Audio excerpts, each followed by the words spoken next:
So, Victor Wembanyama is, in my opinion, already a top 10 player in the world, even just after his rookie season.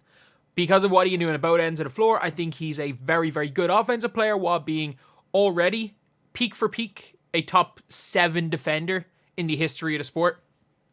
And yeah, he's going to be unbelievable. But lads, it's going to be even crazier. Victor Wembanyama has not even reached his final form. This is a good picture right here. This is Victor Wembanyama with the fire in his eyes. This man, he's not going to take silver well. If you guys don't know, the last time Wembanyama got silver, it was in the Under-19 World Cup in 2021. And you might be saying, oh, but like Victor Wembanyama, like, oh, he just grew or he just got better. No. Victor Wembanyama was legitimately like, he was 7'5". He was 7'4", 7'5". Like, lads, this is Nikola Jokic. This man is 6'10". This man is 7'4". This guy clearly 7'5". And then again, he towered over Chet Holmgren, who has not grown since then. This is Chet right before Gonzaga.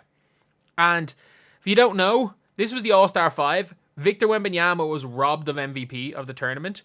But he fouled out in the final, and USA, I think, won by like 2. And honestly, as far as this All-Star 5 is concerned, Kenneth Lofton robbed. Man was robbed. But Victor Wembanyama, still to this day, will say that that was the worst moment of his career. It doesn't matter, like, he can lose for San Antonio. He hates losing. But Wemby's French. Wemby would, I can guarantee you, Wemby is one of the many players that if he wins 10 rings in his NBA career, he would trade in every single one of them for an Olympic gold. I think Victor Wembanyama would have traded, if you asked Wemby what was more important, becoming the number 1 overall pick, winning, let's say if he won Defensive Player of the Year, was it more important to win Rookie of the Year, or was it more important to win the Under-19 World Cup? If you ask Chet Holmgren, he would probably say winning Rookie of the Year. If you ask Victor Wembanyama, he would trade in every individual accolade just to win that Under-19 World Cup. And all he did was become a new animal. What he did after that World Cup was instantly become the best prospect we had ever seen. Like, he was on a level playing field with Chet Holmgren up to that point. Chet was damn good in Gonzaga. What Victor Wembanyama did in that year at Asvel and then following that the year at Mets 92 became just stuff of legends. So, Olympics were a big sign of what's to come Wembanyama's second year in the league. While France gave USA a massive scare, they'd settle for silver medal. Greg Popovich and the Spurs are all geared up for the leap in production. But this is what he said. It's just the beginning. And again, when he was saying, he was like, it's going to be trouble for everybody else. They were like in FIBA or the NBA, and he was like, everywhere. Victor Wembanyama, the man is a basketball alien. There are not that many people in the history of sport that I will call basketball aliens. I'll call LeBron a basketball alien, and I'll call Victor Wembanyama a basketball alien. What I mean by that is the guy's made in a lab. We've never seen a player as mobile as him, as big as him. I don't think he's going to be like a 30-point-a-game scorer. I don't think there's ever going to be a stage where he's going to be the top 5 offensive player in the NBA. But it would take a brave man to bet against him being the best defense player of all time. It would take a brave man. Like, to even normally when guards get switched on to bigs on the perimeter, any big, it's tough. You've got the guard. Normally, the bigs that can keep up with the guards are your kind of smaller, more mobile bigs like your Bams, your Ben Wallaces, but not 7'5" guys. Normally, when guards get switched on to them in the pick and roll, they're like, oh yeah, unreal. I can guard them. I can cook them. You need to take a circus shot. It literally takes a circus shot to just get a shot off over Victor Wembanyama. So, for me anyway, Victor is about to hit a new level. He's about to hit a new level. If you agree, subscribe. We're trying to hit 320k by the end of the day.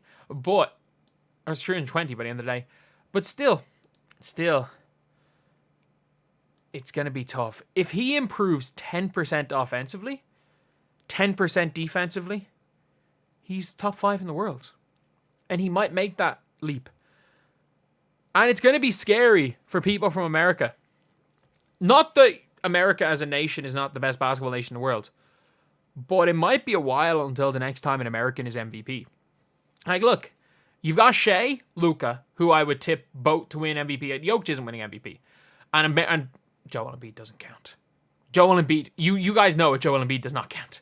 But I don't think Joel Embiid will, because the way the referees ref the game nowadays, I think the NBA are going to be clamping down on the foul baiting.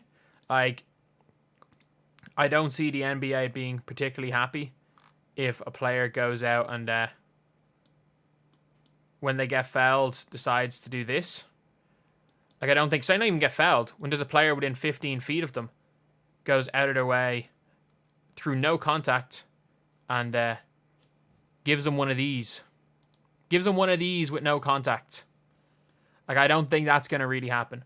But anyway, yeah, that is pretty much it. I think Wemby's going to be a new animal this year.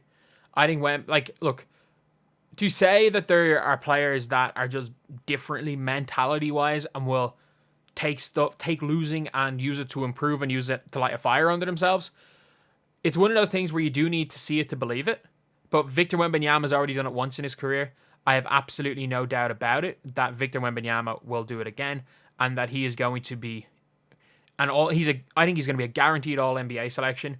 I think he is a guaranteed Defensive Player of the Year, and I also think that he will be a dark horse MVP candidate as soon as this year.